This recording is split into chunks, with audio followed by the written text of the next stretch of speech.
ओम नमः शिवाय। शिव पुराण शत्रुद्र संहिता अध्याय 30। भगवान शिव के अवधूतेश्वर अवतार की कथा और उनकी महिमा का वर्णन।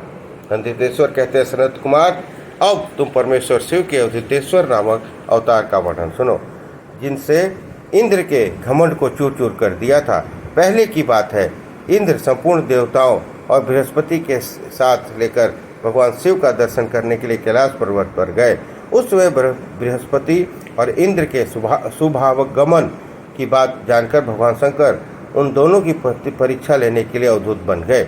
उनके शरीर पर कोई भी वस्त्र नहीं था। वे प्रज्वलित अग्नि के समान तेजस्वी होने के कारण महाभयंकर जान पड़ते थे। उनकी आकृति बड़ी सुंदर दिखाई देती थी।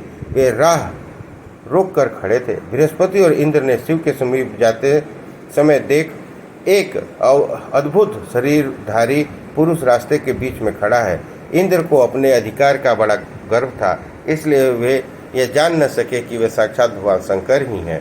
उन्होंने मार्ग में खड़े हुए पुरुष से पूछा, तुम कौन हो और इस नग्न अवधूत के वेश में कहाँ से आए हो?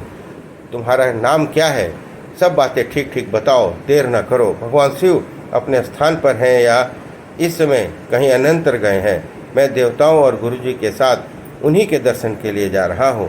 इंद्र के बारंबार पूछने पर महान कौतुक करने वाले अहंकारी महायोगी त्रिलोकनाथ शिव कुछ न बोले, चुपचाप ही रहे।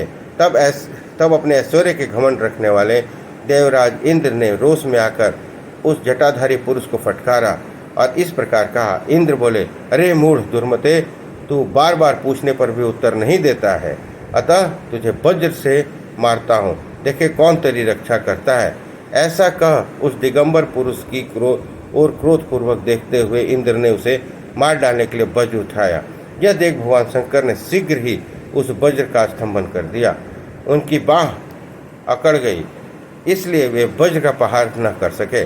तदंतर वह पुरुष तत्काल ही क्रोध से कारण तेज से प्रज्वलित हो उठा, मानो इंद्र को जलाए देता हो। भुजाओं के स्तंभित हो जाने के कारण सचिव वल्लभ इंद्र क्रोध से उस सर्प की भांति जलने लगे, जिसका पराक्रम मंत्र के बल से अवरुद्ध हो गया हो। बृहस्पति ने उस पुरुष को अपने तेज से प्रज्वलित होता देख तत्काल ही समझ लिया कि वे साक्षात भगवान हर हैं।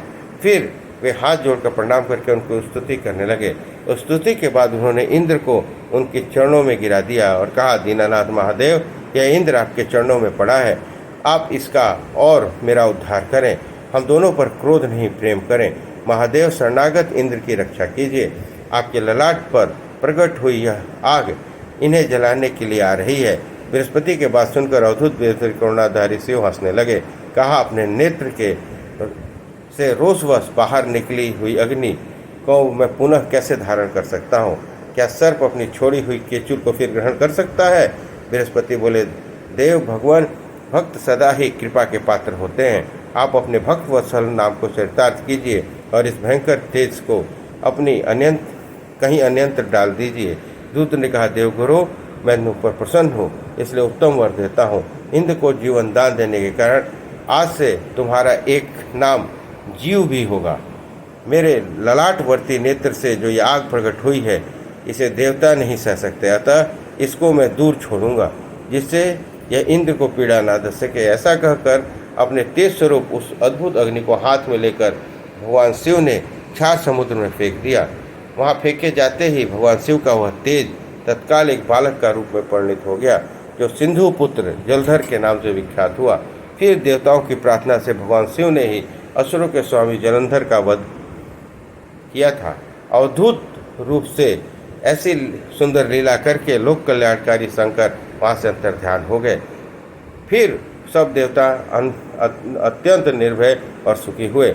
इंद्र और बृहस्पति भी उस भय से मुक्ति हो उत्तम सुख के भागी हुए। जिसके लिए उनका आना हुआ था, वह भगवान शिव का दर्शन पाकर कृतार्थ हुए। इंद्र और बृहस्पति प्रसन्नतापूर्वक अपने स्थान को चले गए। सनत कुमार, इस प्रकार मैंने तुमसे परमेश्वर शिव के अवधूतेश्वर नामक अवतार का वर्णन किया है, जो दुष्टों को दंड, भक्तों को परमानंद प्रदान करने वाला है। यह दिव्य आख्यान पाप का निवारण करके यश, स्वर्ग, भोग, मोक्ष और संपूर्ण मनोवांछित फल की प्राप्ति कराने वाला है।